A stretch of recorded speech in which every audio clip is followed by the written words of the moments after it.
भूतिया स्टेशन की आखिरी ट्रेन। राहुल को देर रात की ट्रेन पकड़नी थी।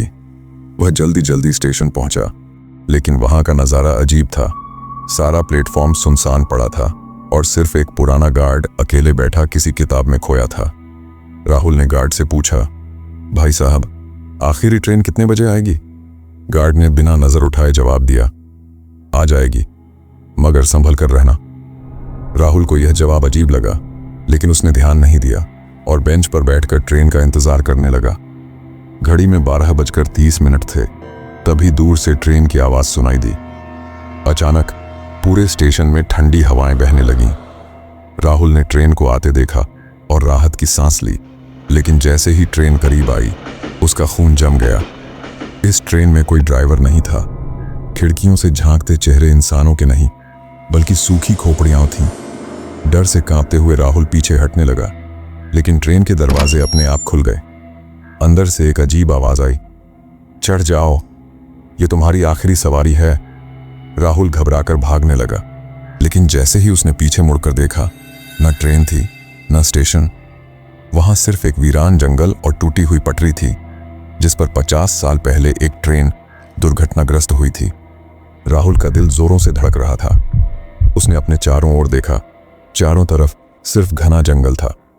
तभी पेड़ों के बीच से किसी के फुसफुसाने की आवाज आई, भागो मत, तुम अब हमारे साथ हो।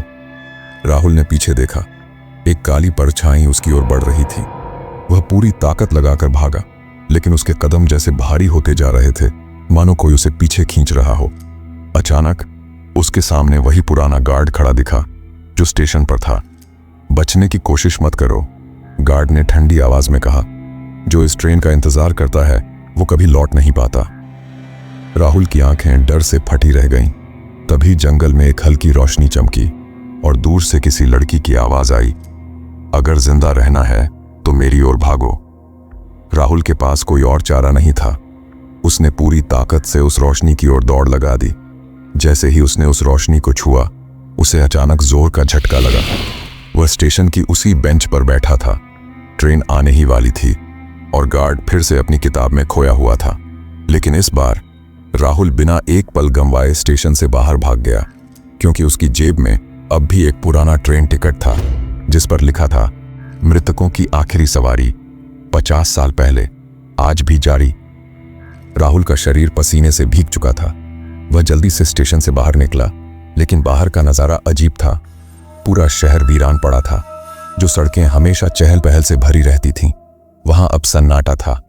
कोई दुकानें नहीं, कोई गाड़ियां नहीं, बस अंधेरा और ठंडी हवा। तभी पीछे से गार्ड की आवाज आई, अब तुम इस दुनिया के नहीं रहे राहुल, तुम्हारी आखिरी ट्रेन आ चुकी है। राहुल ने मुड़कर देखा और उसका खून सूख गया। गार्ड का चेहरा अब इंसानी नहीं था, बल्कि सूखी हुई खोपड़ी थी, जिसकी खाली आंखों से अंधेरी परछाइयां झांक रही थीं। राहुल ने जोर से चीखने की कोशिश की, लेकिन उसकी आवाज गले में ही घुट गई। अचानक पूरी धरती हिलने लगी और राहुल के पैरों के नीचे की जमीन गायब होने लगी। वह एक गहरी काली खाई में गिरने लगा।